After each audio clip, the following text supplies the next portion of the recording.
Bueno, buenas tardes a todos, bienvenidos a la presentación de esta aula abierta de historia. Muchas gracias a los compañeros de la corporación por acompañarnos en este día, muchas gracias a todos por estar aquí. Y un año más presentamos el ciclo de conferencias organizado por la Universidad Popular de Aranjuez. Para el presente curso se han programado 9 conferencias sobre diversos temas de nuestra historia local. Hoy comienza el aula abierta de Historia Local de la Universidad Popular de Aranjuez del curso 2023-2024 y que dará inicio al 9º ciclo de conferencias que se desarrollarán en el auditorio del Centro Cultural Isabel de Farnesio, con una charla que correrá a cargo del cronista oficial Florencio Hernández Campos y que versará sobre la figura de Ramón Valle Inclán y el proyecto frustrado de su dirección del Museo de Aranjuez. Florencio es doctor en Geografía e Historia por la Universidad Complutense de Madrid, profesor de Geografía, Historia, Historia del Arte, Latín, Griego en los colegios Apóstol Santiago y Sagrada Familia de Aranjuez, jefe del Seminario de Historia y Ciencias Sociales, conferenciante, articulista, investigador y autor de varios libros sobre la historia de Aranjuez. Título de cronista oficial del Real Sitio y Villa de Aranjuez, concedido por el Pleno de la Corporación Municipal el 17 de marzo de 2003. Y seguro que se me olvidan muchas más cosas. En la presente edición se volverán a impartir conferencias sobre diversos aspectos de la historia de nuestro municipio, desde la navegabilidad del río Tajo, la invasión francesa, figuras como Santiago Rusiñol, Alejandro Sureda y otros temas como la tradición oral en Aranjuez y su comarca. Contamos entre los ponentes con cronistas oficiales, profesores, trabajadores municipales y expertos en la historia de Aranjuez que aportarán a esta nueva edición su larga experiencia y conocimiento de todos estos temas. La Universidad Popular, como recurso municipal de fomento de la cultura, complementa con estas conferencias su oferta formativa que ya ha dado comienzo en este nuevo curso, contando con más de 30 grupos divididos entre todas las disciplinas que se imparten. Es para mí hoy un placer, un verdadero placer, y estamos súper agradecidos con tu presencia, Florencio. Y adelante, yo ya no tengo nada más que decir, que muchísimas gracias un año más y que todo tuyo. Te dejo aquí ante peligro.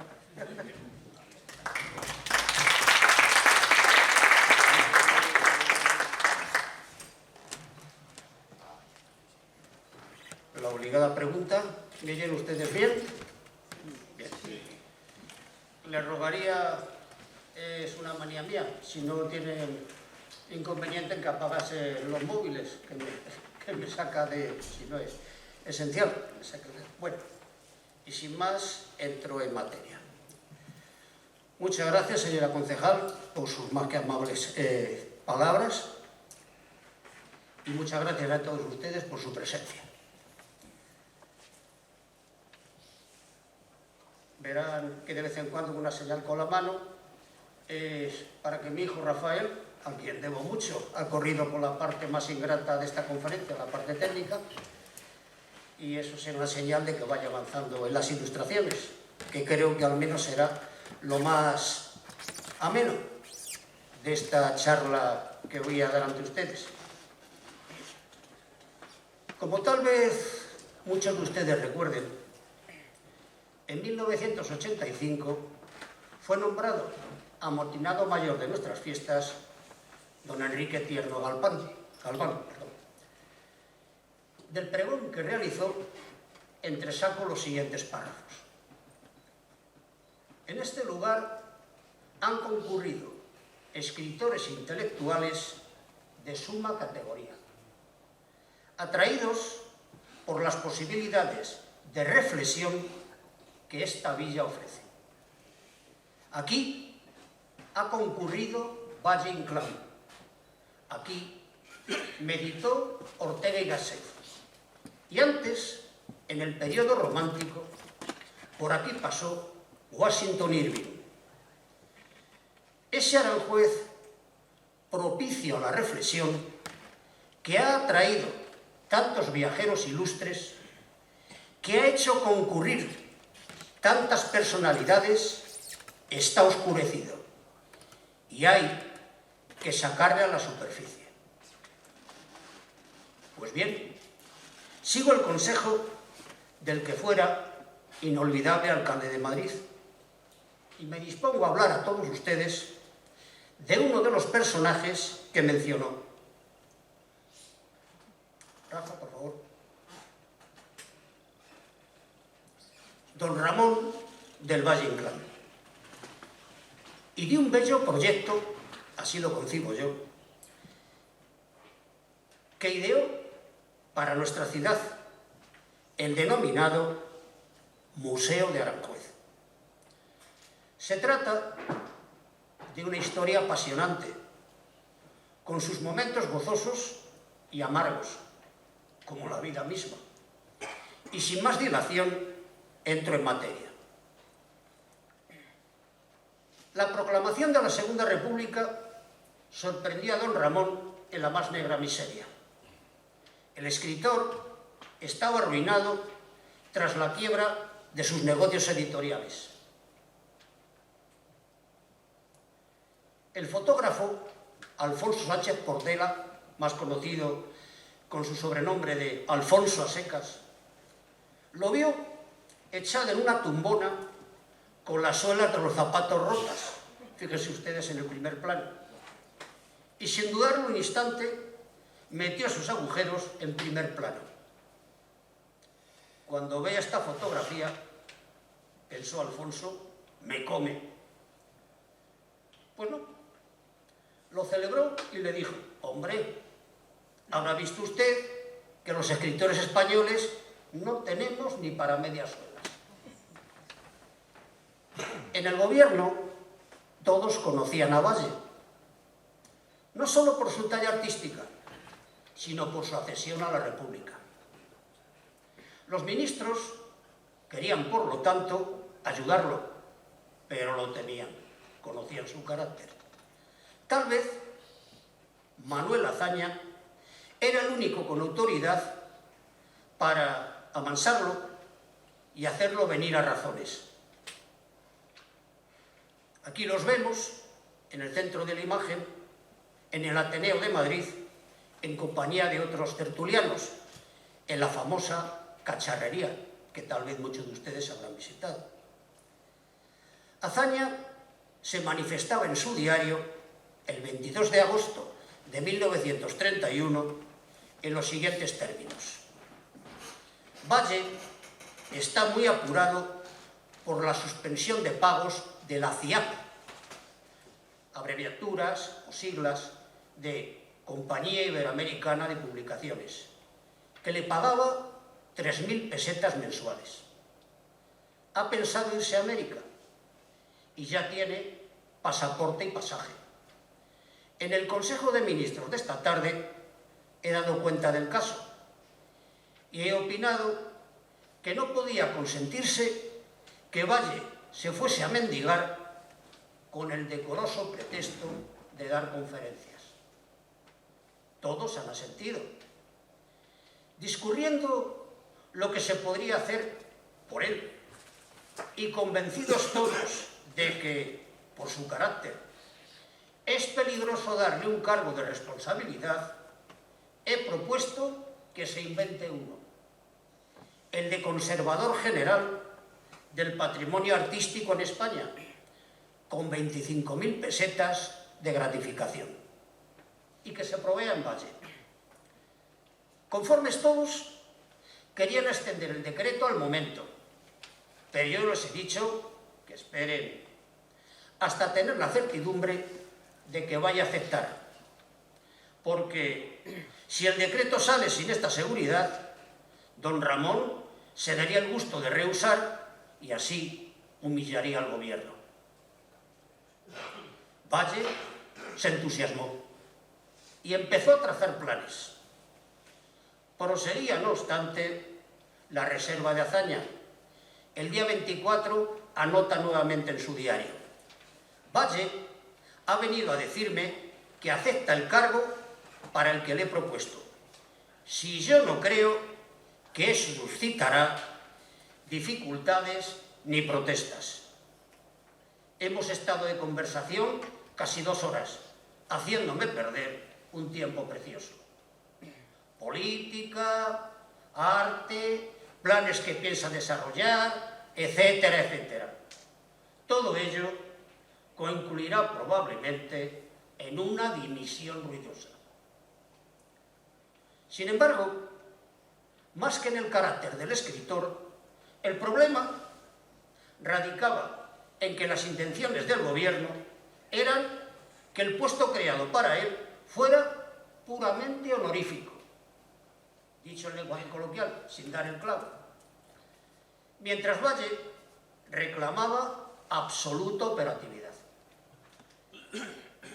Entre los funcionarios del ministerio predominaba la idea de que los emolumentos que se le habían asignado eran excesivos para la tarea que iba a desempeñar. Así lo indicó Marcelino Domingo, que era a la sazón ministro de Instrucción Pública y Bellas Artes, al propio Azaña. Vuelve Azaña a escribir en su diario: 25 de agosto de 1931. Marcelino Domingo me pregunta si le había dicho a Valle la cuantía del sueldo, y le respondo que sí. Domingo lo lamenta, porque encuentra demasiado que don Ramón cobre tal cantidad. Esto deben de habérselo sugerido en el ministerio. Es una mezquindad. Pero como ya lo sabe Valle, el ministro no se atreve a modificar el sueldo. El 26 de agosto, tal y como lo preveía Azaña, todo estuvo a punto de irse al traste, por un enfrentamiento que tuvo el escritor con el director de Bellas Artes, apellidado Orueta. Azaña logró capear el temporal. Casi toda la tarde, escribe, la empleo en zurcir voluntades. Valle se ha enfadado después de conversar con el director de Bellas Artes, Orueta, que ha tenido la falta de tacto de decirle que su gran cargo de conservador general lleva como obligación principal la de escribir monografías. Eso se da a los escritores fracasados. Se fue dando gritos diciendo que él no es un mendigo de la República. Llevo a Valle a conversar con el ministro de Instrucción Pública y todo se arregla. Esa tregua se refleja en el entusiasmo manifestado por el escritor en una entrevista que se le hizo al día siguiente en el Heraldo de Madrid. Resumió la tarea que se proponía realizar en 3 aspectos. Preparar convenientemente a las personas encargadas de guiar y explicar a los visitantes. Tomar medidas para evitar el deterioro de las instalaciones. Según sus propias palabras, hay que colocar en el zaguán y en cada antesala zapatillas finísimas que ha de calzar el visitante antes de penetrar en los recintos sagrados y de maravilla. Estas zapatillas evitarán taconeos de rondeña y el arañado de los pisos en cera o el magullamiento de las alfombras.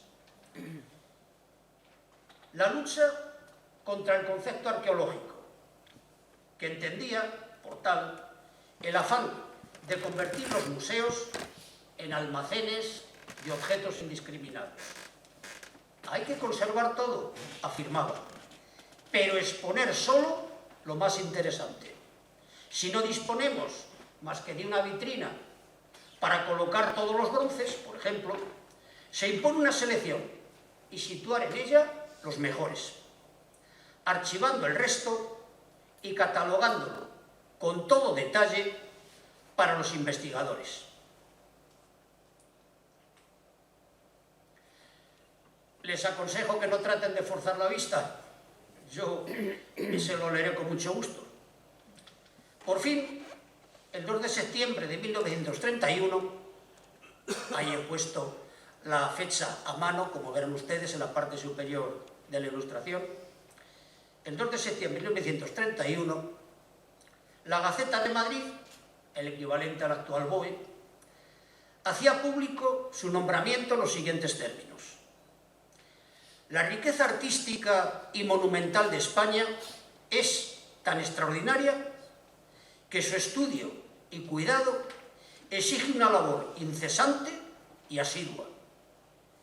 Por comprenderlo así, el poder público fue creando organismos a los que confió parte de este cuidado.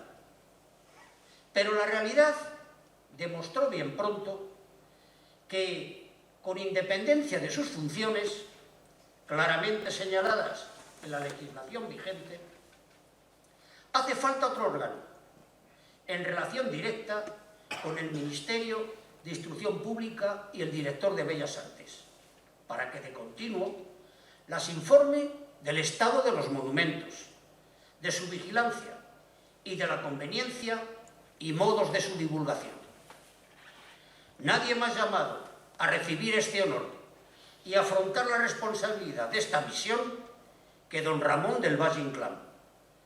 A su admirada producción literaria, que le ha llevado a ser una de las individualidades más profundamente originales y al mismo tiempo más representativas de la fuerza creadora y evocadora del alma de la raza, ha hermanado el más fino y sagaz espíritu crítico, la más certera comprensión y devoción más amorosa por las obras del arte y de la civilización españolas. Reconociéndolo así, el Gobierno de la República, a propuesta del Ministro de Instrucción Pública y Bellas Artes, decreta lo siguiente: se nombra Conservador General del Tesoro Artístico Nacional a don Ramón del Valle Inclán.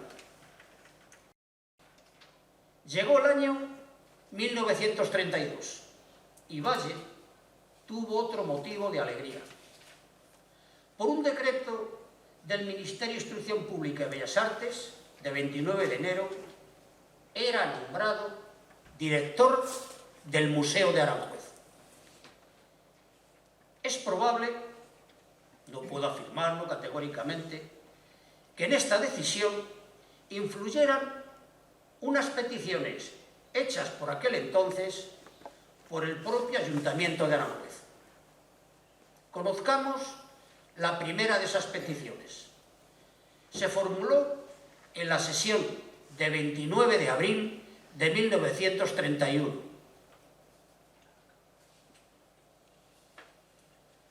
La misma recomendación de antes, por boca del primer teniente de alcalde José Ruiz Lozano. He aquí su contenido. A continuación, el señor Ruiz Lozano expone la necesidad de que se gestione enseguida la reapertura de los edificios del patrimonio que fue de la corona, que han sido clausurados hasta que se formalice lo necesario para su incautación por el Estado, pues siendo esta la época más indicada para que esos edificios sean visitados por los turistas, al no poder estudiarlo por la expresada causa, se ocasiona un grave perjuicio a los intereses generales de la población y a los del Estado. La generalidad de los concejales presentes manifiestan su conformidad unánimemente con lo expuesto por el señor Ruiz Lozano. El señor alcalde, conforme también con que se haga esta gestión, manifiesta que la misma comisión que vaya a Madrid para la gestión referente a la carretera de Estado, otro asunto de aquel entonces, efectúe esta otra, que es de urgente necesidad, indicándose también la conveniencia de que a la comisión del ayuntamiento acompañe el presidente o representación de la Sociedad de Fomento de Turismo de Aranjuez, llevando escrito de peticiones con el mayor número de firmas de los vecinos de todas clases, gestionándose también que, a ser posible, se una a la comisión un miembro en representación del Patronato Nacional de Turismo. Por unanimidad se acuerda que así se haga. Se reiteró tal petición en la sesión del 15 de mayo, tal y como expresa la correspondiente acta. He subrayado exclusivamente lo que interesa para mi caso. El señor Arminio, con la venia de la presidencia, da lectura a un escrito que dice lo siguiente: la Alianza Republicano-Socialista de este ayuntamiento propone al mismo para que a su vez sea enterado al Gobierno de la República de España las siguientes peticiones: que se ordene la apertura de la Casa del Labrador y Palacio a la mayor brevedad posible, por ser perjudicial al comercio de esta población y a los turistas que vienen a visitarlo, la clausura que hoy tienen dichos locales, y que se pida a la compañía de MCA. Saben ustedes que tales siglas equivalen a la compañía ferroviaria de Madrid, Zaragoza, Alicante, con urgencia, que establezca un servicio de trenes de recreo entre Madrid y Aranjuez a precio reducido los domingos y días festivos, que llegase a Aranjuez a las 9:30 de la mañana y tuviese la salida a las 8:30 de la tarde.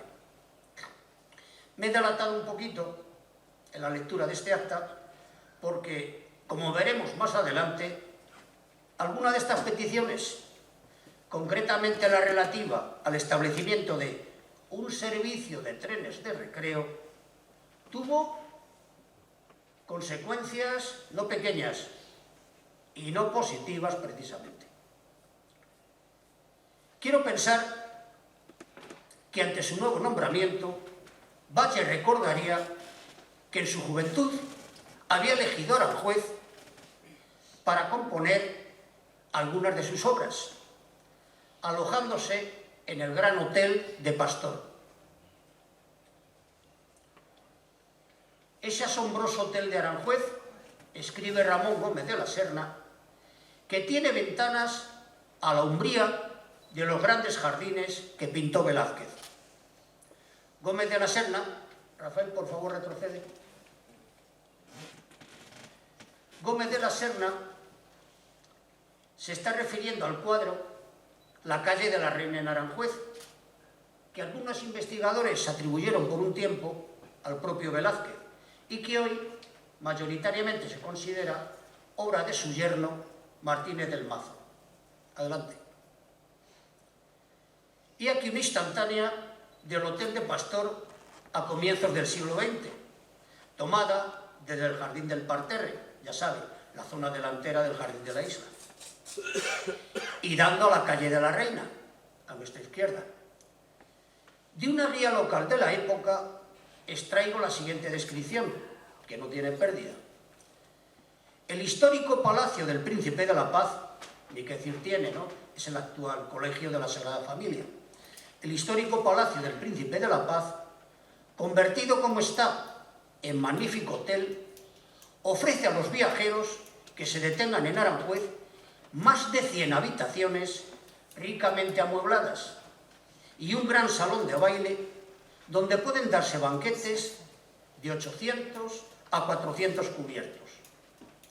Sus ricas bodegas, donde se conservan con cuidado los mejores vinos nacionales y extranjeros, sirven por sí solas para dar fama a cualquier establecimiento de este orden, honrando la población que las posee. Una de las especialidades del Hotel Pastor es la conservación del champiñón, en forma idéntica a la que se adopta en París, y que, disponiendo de sus cuadras de vacas y cabras propias, atendidas con todo esmero, puede servir a sus huéspedes cuanta leche, recién ordenada y pura, exija el consumo diario. En agosto de 1904, Valle escribe desde aquel establecimiento, desde el Hotel de Pastor, a su amigo Torcuato Ulloa: Aranjuez, 27 de agosto de 1904.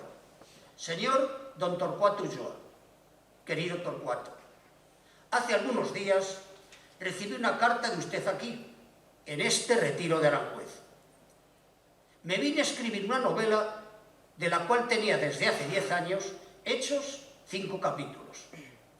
La he terminado en 20 días, en los cuales escribí hasta 600 cuartillas. Si he de serle usted franco, esta es la única vez en que estoy un poco satisfecho de mi obra. Se titula Flor de Santidad.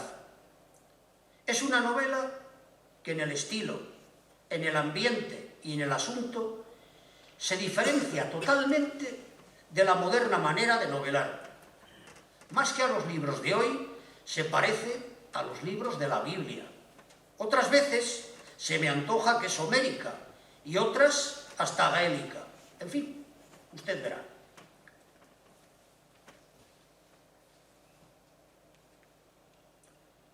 Con anterioridad había escrito a Benito Pérez Galdós que había contratado con Valle la dramatización de su novela Marianela. Gran Hotel de Pastor, Aranjuez, 5 de agosto de 1904. Señor don Benito Pérez Galdós, querido y admirado don Benito, aquí, en Aranjuez, a donde llego después de una excursión por varios pueblos de Castilla, recibo su carta con la natural vergüenza y el natural retraso. ¿No cree usted que no he trabajado en Marianela? Pero me contentaba muy poco lo hecho y acabé rompiéndolo. Ahora vuelvo a tenerla entre manos. Creo que muy pronto le enviaré algo. Nuestra ciudad es mencionada en su obra teatral La Marquesa Rosalinda, estrenada en 1912. Aquí vemos una representación de la misma. Así, en el preludio se dice: olor de rosa y de manzana tendrán mis versos a la vez, como una farsa cortesana de Versalles o de Aranjuez. Versalles pone sus empaques, Aranjuez sus albarrientes, y un grotesco de miriñaques, don Francisco de Goya y Lucientes. Y en la jornada segunda, cuando Arlequín y Colombina riñen, exclama: no me deja hacer ilusiones el rugido de tales fieras. ¡Ay! Soñaba que a mis cuidados volverías con la vejez y los resfriados de estos jardines de Aranjuez. Y al final de la misma jornada, al romper la pareja definitivamente, exclama: depón, Colombina, tus furias celosas, que hago mi pirueta por última vez a los blancos cisnes, a las rosas rojas y a los ruiseñores arpas de Aranjuez.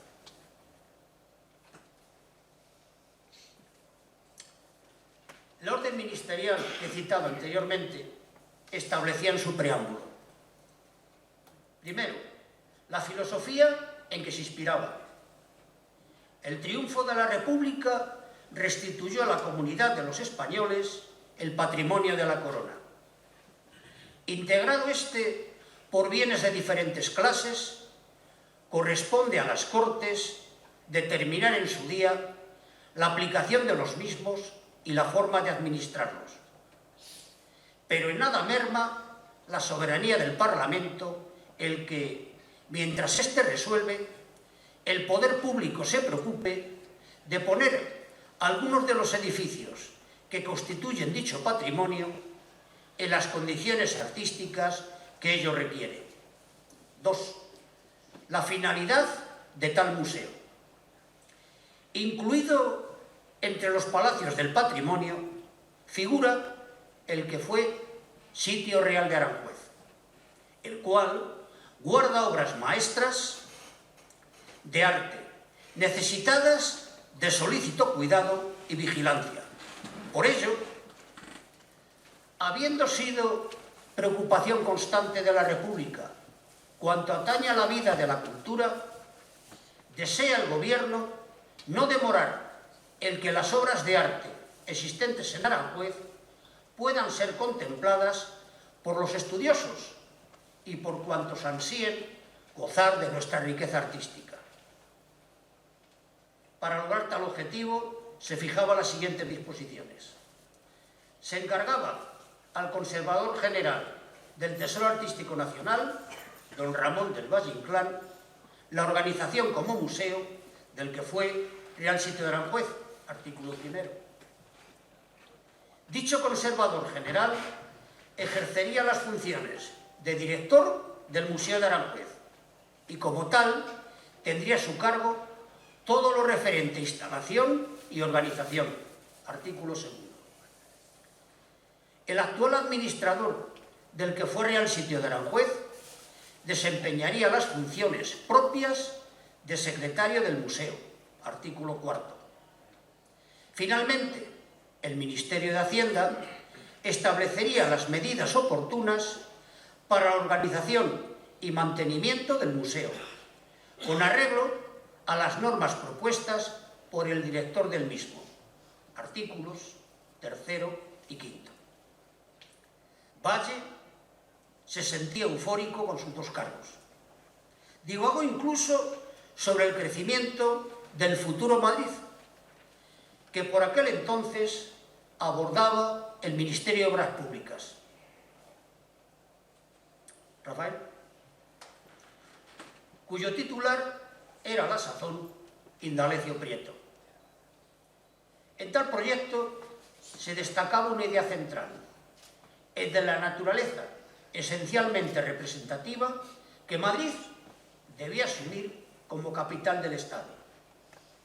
Por otra parte, se consideraba que el Paseo de la Castellana era o sería el eje de un futuro crecimiento hacia el norte. Observemos el plano del Madrid de la época. Le ruego dispensen la mala calidad del mismo. Tal y como don Ramón manifestó al entrevistador de ahora, el 20 de abril de 1932, estaba de acuerdo en que había que dotar a la capital de edificios emblemáticos, los palacios de la Presidencia de la República, de las Cortes y de la Presidencia del Consejo. Pero manifestaba su oposición a que la ciudad avanzara, según sus propias palabras, por la paramera de Vicálvaro. Hasta ahora, decía, se había extendido por ahí porque no podía hacerlo por otra parte, ya que las posiciones de la corona le obstruían el camino hacia el río, hacia el oeste. Pero ese era, apuntaba el escritor, su ensanche lógico, y hacia él era preciso orientar la edificación, una vez desaparecido el régimen monárquico. En la Casa de Campo, opinaba, se debía construir el Palacio de la Presidencia de la República, en donde estaba el cuartel de la Montaña, levantar el Palacio de las Cortes, y el de la Presidencia del Consejo situarlo en el solar que iba a dejar el derribo de las caballerizas reales, de manera que armonizara con el Palacio Oriente. Les ruego que agudicen la vista y se fijen un poco, ¿no? Vean ustedes números a mano que he señalado. He señalado con números los lugares citados, de derecha a izquierda. Número 1, intenten verlo, la Castellana. Número 2, las caballerizas reales. Número 3, el cuartel de la Montaña. 4, la Casa de Campo. En este caso, vean en el extremo izquierdo, he insinuado su localización con una flecha, ya que desbordaba los límites del plano. Y número 5, al menos en una mínima expresión, el Manzanares. Así, concluía Valle, se encaminaría Madrid hacia su natural asiento, la ribera del Manzanares. Y añade, el buen pueblo madrileño, llevando a ella sus paseos, sus bailes y sus verbenas, tiene conciencia, desde hace siglos, de que su sitio está allí.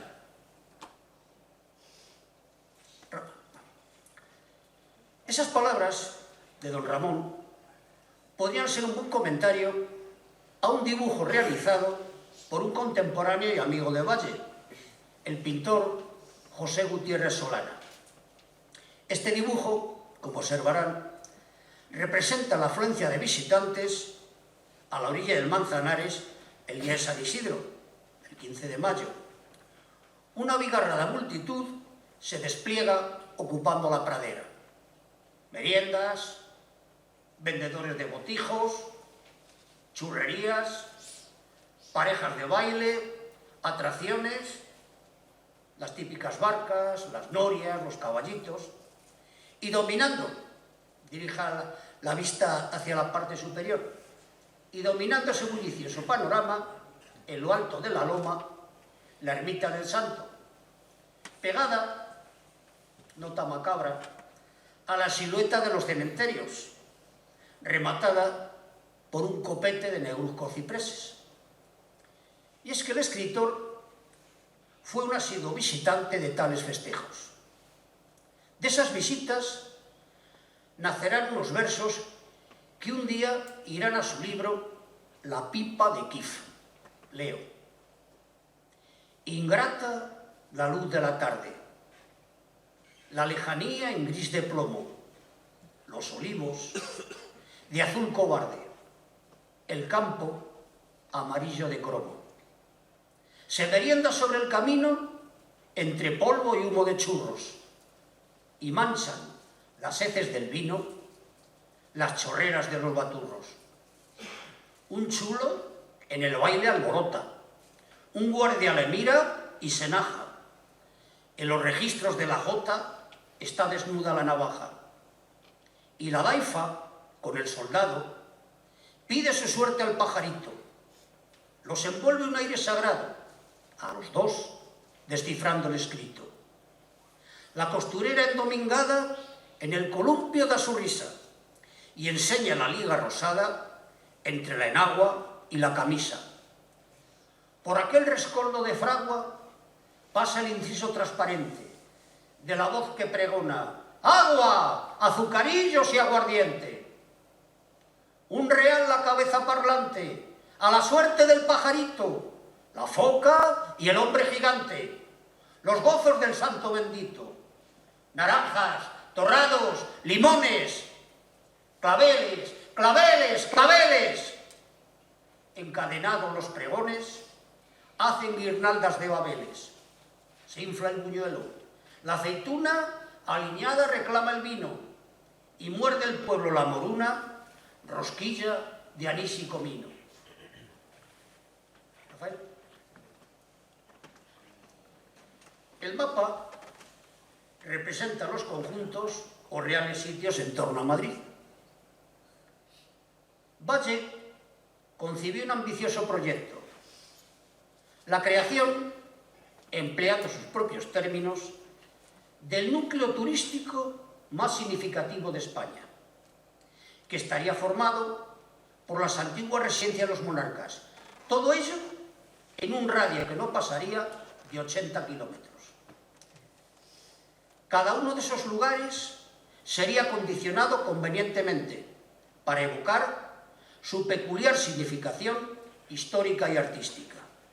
Así, Segovia y Toledo serían la magna exposición de las artes suntuarias en aquella época de nuestra historia en que se amalgamaron tres influencias: cristiana, arábiga y caldea. El Escorial y el Pardo reflejarían, según sus palabras, la jactancia imperial y austera con que se agigantó el alma nacional durante los Austrias.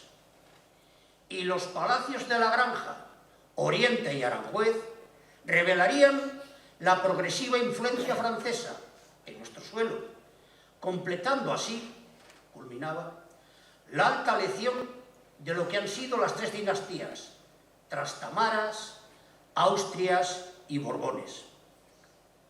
A propósito de Aranjuez, el flamante conservador general del Tesoro Artístico se explayó del siguiente modo: en Aranjuez habría de procurar colmar de sentido histórico su gracia romántica, creando un museo evocador de aquel periodo que corre desde la abdicación de Carlos IV hasta el destierro de la reina gobernadora, esto es, María Cristina, viuda de Fernando VII, como recordarán ustedes. Pudieran llevarse a este museo los cuadros de Valleu, de López, de Esquivel, de Villamil, de Lucas y de tantos otros repartidos en la actualidad sin discernimiento por las oficinas de intendencia y oscuridades de sótanos y corredores.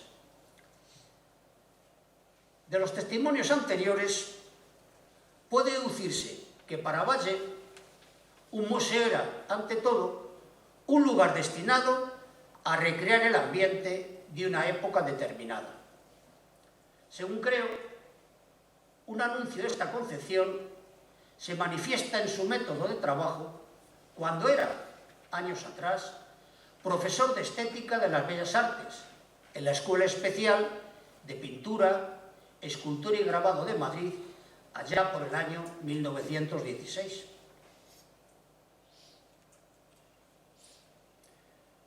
La siguiente, Rafa, por favor.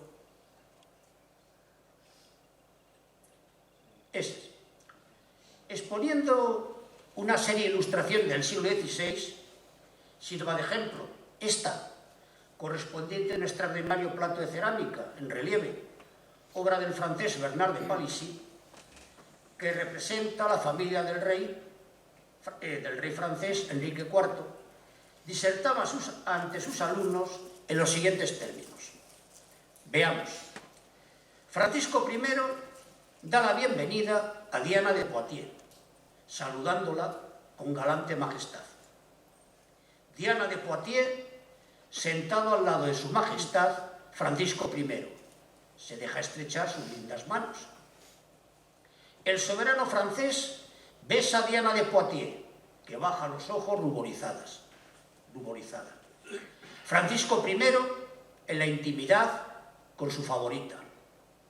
Y por fin, una escena de celos entre el monarca y su amante. Númere usted ahora las estampas, colóquelas en orden cronológico, vaya leyendo y recréese luego en el colorido y la expresión de las figuras, que lo dicen todo. Era un concepto que reiteraba al exponer sus ideas sobre el teatro.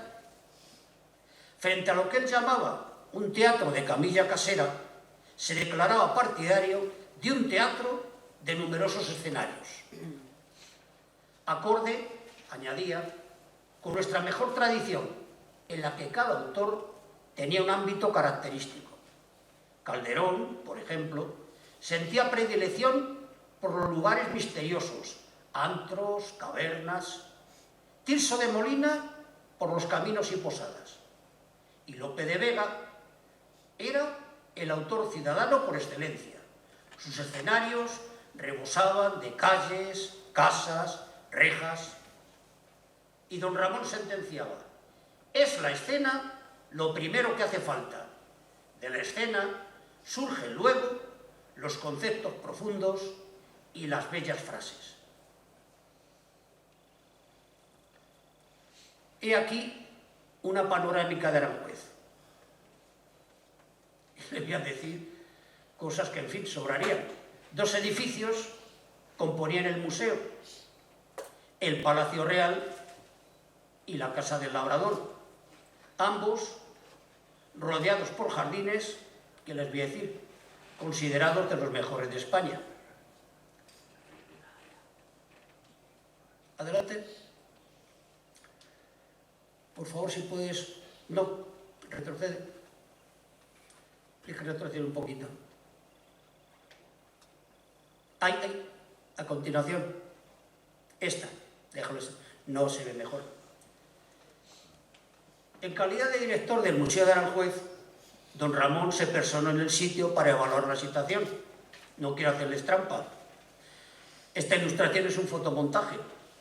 Ojalá existiera, yo no lo sé, una fotografía de don Ramón ambientado en nuestro sitio. En este fotomontaje, como digo, lo he imaginado deambulando por los jardines. De sobra habrán reconocido la Fuente de Hércules, ¿no? en la parte central del jardín de la isla. La siguiente. En un comunicado al que era nuevo ministro de Instrucción Pública y Bellas Artes, Fernando de los Ríos, daba cuenta del deterioro de las instalaciones, la falta de sentido museístico con que estaba organizado, el hacinamiento de muebles y cuadros, la ausencia de criterio selectivo que mezclaba obras de muy diferente calidad artística y el expolio que significaba que alguna de sus piezas más valiosas hubieran sido trasladadas, sin más, a otros palacios y museos. Pidió que se repusieran esas piezas. Adelante. Especialmente una lámpara del Salón de Porcelana. Afortunadamente, esta se encuentra ahora en nuestra localidad. Y 2 cuadros del Bosco.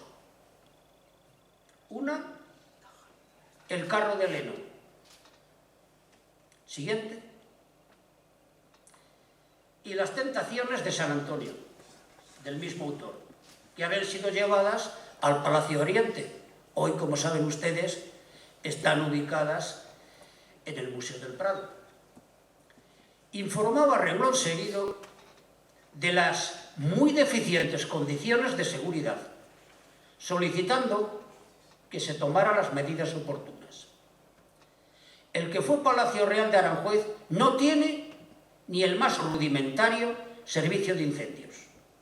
El que suscribe, adoctrinado por lo ocurrido en el Palacio de la Granja y por un conato de incendio iniciado no hace mucho en la Casa del Labrador, y finalmente por las ruinas que aún humean en la Universidad de Valencia, expone el hecho a la alta consideración de VE, de Vuestra Excelencia. La responsabilidad del que suscribe, al silenciarlo, sería tanto mayor cuanto que las obras para dotar al museo de un oportuno servicio de incendios son de fácil ejecución y de moderado costo. Tenga en cuenta VE que el Tajo lame los muros del palacio. Y no es menor el riesgo que corre la Casa del Labrador. Para extremos de incendio solo tiene un equipo de extintores. Y como compensación está siempre amenazada por los desbordamientos del Tajo. 2 primorosas cartelas de mármol, adosadas a un pilar, conmemoran los límites que alcanzaron las riadas en los años de 1916 y 1924. Algunas obras de dique se han realizado en los tiempos monárquicos, pero no estaría fuera de propósito que VE dispusiese una inspección técnica. Sería lamentable que la República tuviese que poner una 3ª cartela. En efecto, el texto íntegro de ambas cartelas, tal y como podría comprobar cualquier visitante hasta hace poco, es el siguiente. Riada, 20 del 12 de 1916. Riada, 27 del 3 de 1924. Descenso, 4 del 4 de 1924. El nivel de las aguas alcanzó la primera crecida 1,52 metros de altura y la segunda 1,20 metros. Reitero, he dicho que se podría comprobar hasta hace poco. Sí, porque misteriosamente una de las cartelas ha desaparecido. Extravío, reparación, misterio.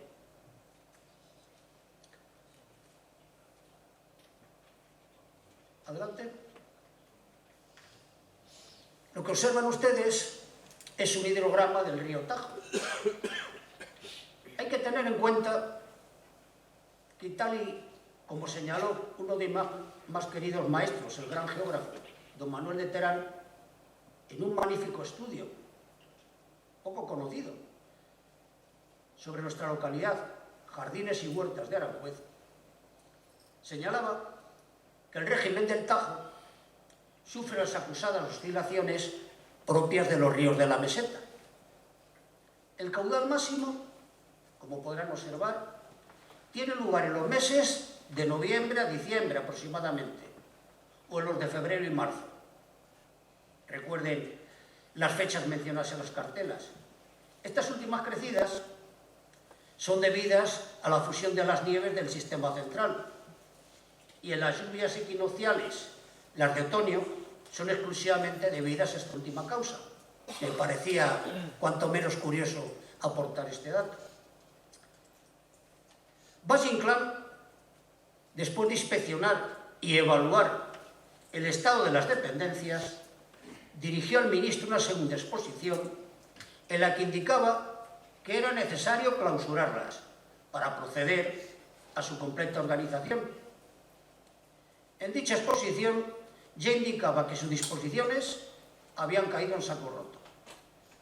Dice: alarmado el que suscribe de la forma cavernaria en que vienen realizándose las visitas del público al Palacio de Aranjuez y a la Casa del Labrador, el viernes 3 del corriente, junio de 1932, asistido por su doble carácter de conservador general del patrimonio artístico y director del museo, telegrafió al señor secretario para que no fuesen autorizadas nuevas visitas. Recuerden lo que les dije anteriormente acerca de los trenes que visitaban asiduamente los días de fiesta de Aranjuez.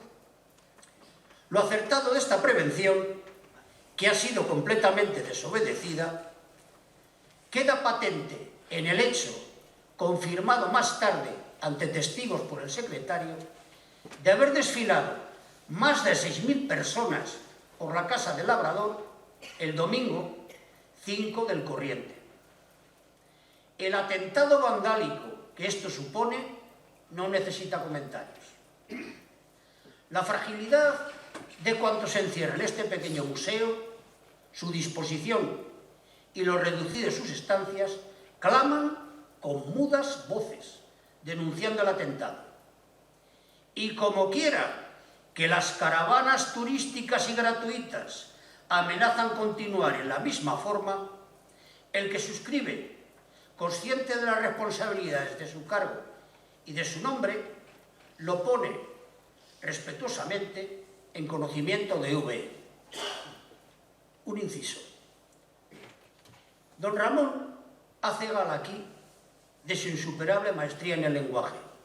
La expresión mudas voces es una de esas fórmulas cuyo secreto poseía. Nos trae la imaginación el peligro que se cierne sobre este pequeño museo, tratando así de lograr una adecuada respuesta de la autoridad competente. Rafael, por favor. Echando la vista atrás, descubrimos que aquel atentado vandálico tenía un antecedente que nos es dado a conocer por Cándido López y Malta en su Historia descriptiva de Aranjuez. Quiero recordarla sucintamente. Tras la Revolución de 1868, que supuso el destronamiento de Isabel II, se redujo drásticamente el número de los trabajadores en los jardines, quedando a merced de todo tipo de desaprensivos. Resultado, escribe el autor, cayeron aquellos, los jardines, en tan lastimoso estado de abandono que afligía el ánimo contemplar tanta grandeza despreciada. Marchitas las antes lozanas macetas, incultos los multiplicados cuadros de flores, reemplazados los bellos bosquetes de dalias por judiares, patatares y melonares, los espaciosos paseos por prados y basureros.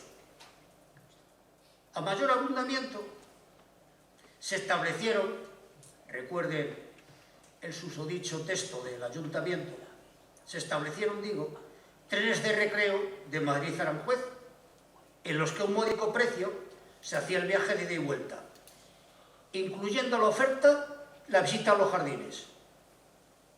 ¿Cuáles fueron las consecuencias? Me estoy refiriendo otra vez al texto de nuestro autor de tiempos pasados. ¿Cuáles fueron las consecuencias?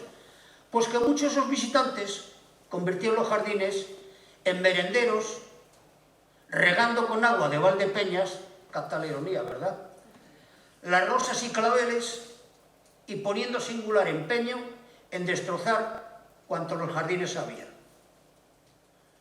Lo doloroso era que 63 años más tarde el testimonio de López y Malta volvía a tener plena vigencia, haciendo buena la brutal sentencia que hace la Biblia sobre los necios. Se cumple en ellos la verdad de aquel proverbio: el perro ha vuelto a comer lo que había vomitado, y la cerda lavada torna a revolcarse en el cielo. Diríamos nosotros de forma más delicada, ¿no? El hombre es el animal que tropieza 2 y hasta más veces en la misma piedra. Bien, volvamos a 1932. Esa falta de civismo no era exclusiva de las caravanas turísticas, como decía don Ramón. El escritor Ramón Sender cuenta que Valle se llevó otro sofoco al enterarse de que un grupo de diputados se había introducido sin permiso en el Palacio de Aranjuez y cazaban en los antiguos cotos y dormían en las dependencias palaciegas. Pidió, sin éxito, que fueran sancionados. Por lo visto, se había dado luz verde a este tipo de pasatiempos. Y es que por aquellos días, un diputado socialista, Jerónimo Bujeda Muñoz, había ido a los jardines de la granja. Rafael. Y se había pasado una tarde cazando faisanes con otros amigos. Valle armó un gran escándalo, diciendo que él tenía allí a los faisanes como adorno dorado, de la majestad del paisaje. El diputado no le hizo caso y al siguiente domingo volvió a cazar faisanes con más saña y con más amigos. No puedo permitir, gritaba más exaltado don Ramón, que un socialista se coma los faisanes con sus secuaces. Los faisanes son elementos suntuarios del palacio, como monumento melancólico con personalidad propia. Aquí me van a permitir que haga un inciso, ¿no?, para demostrar que rara es la persona que es de una sola pieza. Yo he indagado un poquito en la persona de este diputado denunciado por don Ramón, Jerónimo Bujeda, y sucintamente puedo indicar estos datos. Era natural de Tarancón, fue en efecto diputado por la provincia de Jaén, y de su biografía he extraído un dato que contrarresta, por así decirlo, el mal sabor de boca, ¿no?, que nos provoca este incidente provocado don Ramón. Cuando estalló nuestra guerra civil, este señor, Jerónimo Bujeda, tuvo un acto muy noble, que quiero resaltar. Estaba detenido un personaje destacadísimo, Ramón Serrano Suñer, que, como probablemente sabrán, era cuñado del general Franco. Y detenido, su porvenir era más que negro. Pues bien, el señor diputado tuvo el noble gesto de intervenir en su salvación. Tenía amistad con el doctor Gregorio Marañón y logró que éste le firmara un certificado médico por el que señalaba que tenía una salud muy deficitaria. Con ese documento logró que Serrano Suñer fuera sustraído de la cárcel, cual hubiera sido su paradero. 2 hermanos suyos habían sido fusilados anteriormente, y desde allí logró refugiarse en una embajada y posteriormente pasar al bando nacional. Quería indicar este hecho a título de anécdota. Y vuelvo, digamos, a mi relato. En la airada protesta que indicaba don Ramón, late una determinada visión de los jardines que me parece importante subrayar. Era una visión que se remontaba muy atrás. Tenía sus orígenes remotos en el poeta Virgilio. Reapareció más tarde en el romanticismo y alcanzó su plenitud en el modernismo, corriente en la que, como bien sabrán, don Ramón estuvo incluido, en fin, durante mucho tiempo. Para esta visión, el jardín se convierte en símbolo de un paraíso perdido, un paraíso de espiritualidad amenazada por el progreso, con comillas, que en este caso está representado por una prosaica cacería. A él se asocia la idea de lo llamado extinguirse pronto, y es que el jardín alberga formas de vida, costumbres o actitudes que es preciso defender. La siguiente. Concretamente, el faisán aludido pertenece a los animales simbólicos, seleccionados por su rareza, misterio o elegancia, tan propia del modernismo. Dragones, cisnes, el más importante, la estética modernista, símbolo evocador de bellos mitos, y forman, entre otros, ruiseñores, pavos reales, etcétera, etcétera. El caso es que, ante el amargo hecho, don Ramón se dirigió al ministro exigiéndole que multase a Bujeda o que, si no, él dimitía. Fernando de los Ríos, templando gaitas, dijo que no haría ni una cosa ni otra. Y por si fuera poco, al mismo tiempo, se publicó en los periódicos un suelto en que se daba cuenta de la apertura para información pública de un proyecto de ley sobre protección del tesoro artístico nacional, y ello sin advertir para nada a don Ramón. Aquello fue la gota que desbordó el vaso. Vaya, se sintió humillado, pues ni siquiera se había tenido en cuenta con él la mínima delicadeza de comunicarle el proyecto existente. Descorazonado, escribió al ministro anunciándole su decisión irrevocable de dimitir. Creo, manifestaba, que como conservador general del Tesoro Artístico Nacional, cuando menos, debía haberse tenido conmigo la cortesía de darme cuenta de tal proyecto de ley.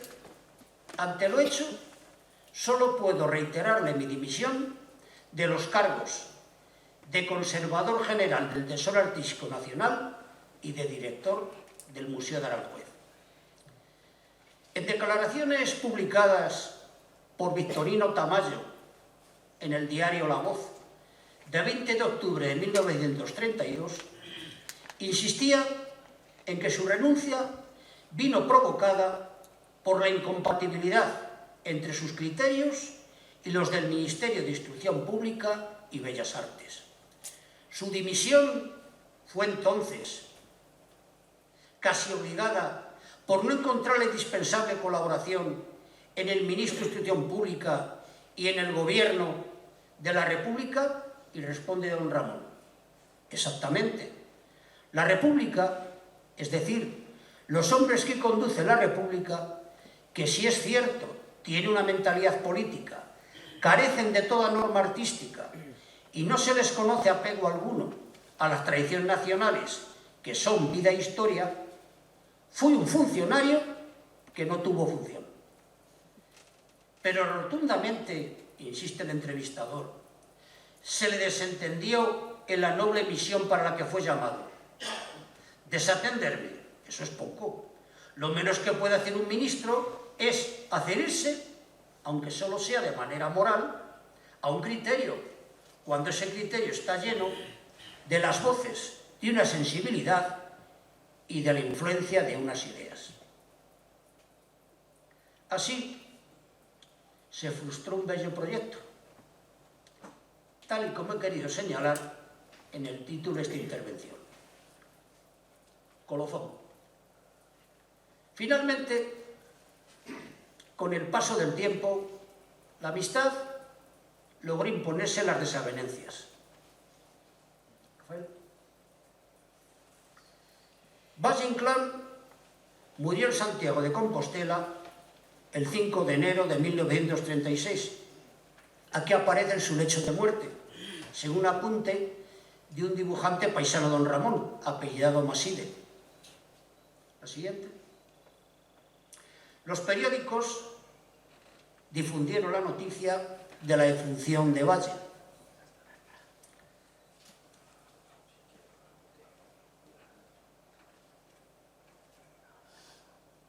Manuel Azaña, la siguiente.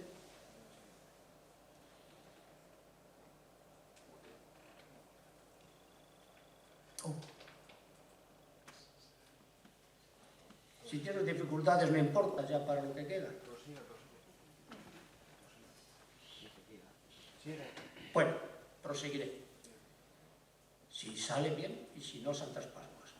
Manuel Azaña hubiera sido la ilustración siguiente, una foto del citado político. Le rindió un homenaje póstumo en un estremecido artículo. Muchos le hemos querido bien, aunque apenas compartiésemos una sola opinión. Después de hacerle con gusto todas las concesiones previas que don Ramón necesitaba para moverse a sus anchas. Sobre su tumba abierta no hay sino decirle un adiós conmovido. Meses atrás asistíamos juntos a un entierro en Madrid y al atravesar el patio, harto desmantelado de un viejo cementerio, don Ramón me decía: qué buen lugar para pudrirse en esta paz. Le ha recogido su tierra materna. Hace años que tenía ajustadas cuentas con la muerte y la ha afrontado como vivió, entero, quimérico y pobre. Reposa bajo el aéreo cenotafio de sus propios ensueños. A modo de epílogo. Los antiguos romanos creían que cada rincón del universo poseía un espíritu protector. Le llamaban genius loci, es decir, espíritu del lugar, al que hacían ofrendas por sus buenos servicios. Si en alguna ocasión ustedes pasean por los jardines de Aranjuez, preferentemente en la época que se avecina, en otoño, cuando el amarillo de la vegetación concierta melancólicamente con el color plomizo del cielo, es posible que de pronto sientan un ligero viento silbador que agita las hojas. Créanme, es el espíritu de don Ramón del Valle-Inclán, que deambula entre las frondas que tanto amó. Dedíquele un pequeño recuerdo, una mínima ofrenda. Bien pudiera ser la recitación de aquellos versos que Antonio Machado, eso hubiera sido la última ilustración, la faz de don Antonio, que Antonio Machado le ofreció. Yo era en mis sueños don Ramón viajero, del áspero camino, y tú, Caronte de ojos de llama, el fúnebre barquero de las revueltas aguas de Aqueronte.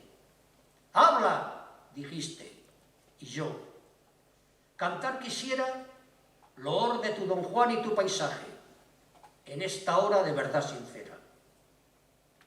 Porque faltó mi voz en tu homenaje, permite que en la pálida ribera te pague en áureo verso mi barcaje. He terminado. Muchas gracias.